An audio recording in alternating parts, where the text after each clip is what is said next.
উপস্থিত নেতৃবৃন্দ, আমাদের ভারপ্রাপ্ত চেয়ারম্যান একটা কথা কিন্তু বলেছেন। সেই কথাটা হলো আপনাদের নেতা কর্মীর আহ্বানে কিন্তু আমরা আপনাকে মনোনয়ন দিলাম, কিন্তু নেতা কর্মীরা কিন্তু আপনাকে ভোট দিবে না কি করবে বলেন? আমি বলেছি ইনশাআল্লাহ নড়াইলে একসঙ্গের জনগণ বিশ্বাস ধার্মিকতা ভালোবাসে এবং ভোট দিবে এবং আপনার মান সম্মান ইজ্জত তারা রক্ষা করবে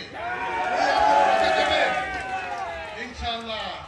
আমাদের ভারপ্রাপ্ত চেয়ারম্যানের ইজ্জত মান সম্মান, আমাদের নেত্রী দেশনেত্রী বেগম খালেদা জিয়ার মান সম্মান ইনশাআল্লাহ রক্ষা করবেন এবং আজকে যারা এখানে উপস্থিত হয়েছেন ওনাদের মান সম্মান আপনারা রক্ষা করবেন।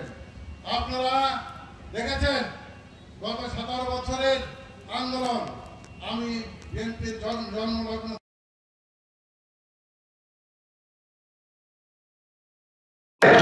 আমি প্রায় এই 17 বছর আন্দোলন সংগ্রাম করেছি। আমার নামে এই পর্যন্ত 23টি মিথ্যা মামলা হয়েছে। 23টি মিথ্যা মামলা হয়েছে। আমি অনেকদিন যাবৎ কেন্দ্রীয় কারাগারে ছিলাম। কি কারণে? বিনা কারণে, আমার কোনো দোষ ছিল না। বিনা কারণে আমাকে গ্রেফতার করে কেন্দ্রীয় কারাগারে রাখা হয়েছিল। অন্যায় কি? সেটা আমি বিএনপি করি। আজকে তারা কোথায়? এই ফ্যাসিবাদ সরকার কোথায়? তারা আজকে তাদের অন্যায় অত্যাচারের কারণে আজকে তারা দেশ ছেড়ে পালিয়ে চলে গেছে। আপনারা জানেন বিগত সরকার আমলে আমাদের এই নড়াগাতি থানার কোনো উন্নয়ন হয় নাই, কোনো উন্নয়ন হয় নাই। আমাদের নড়াগাতি থানার মানুষের কোনো চাকরি বাকরি হয় নাই।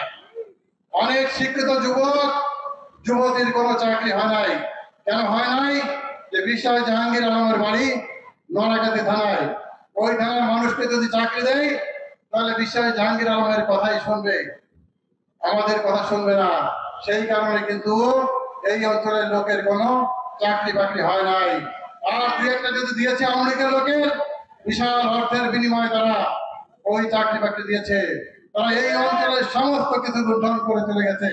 আজকে শিক্ষা খাত, অর্থনৈতিক খাত, সমস্ত খাত তারা ধ্বংস করেছে। উপস্থিত নেতৃবৃন্দ, আপনাদের উদ্দেশ্য করে বলতে চাই, নড়াগাতিবাসীর উদ্দেশ্য করে বলতে চাই, আপনারা নড়াগাতির মানুষ, এবার কিন্তু আপনাদের একটা সুবর্ণ সুযোগ আসছে। বিগত দিনে কিন্তু আপনাদের এখানে কোন সংসদ সদস্য নির্বাচিত হয় নাই, হয়েছে? হয় নাই। এবার আপনারা নড়াগাতির মানুষ দল মত নির্বিশেষে ঐক্যবদ্ধভাবে নড়াগাতি মানুষের ভাগ্যের উন্নয়নের জন্য আপনারা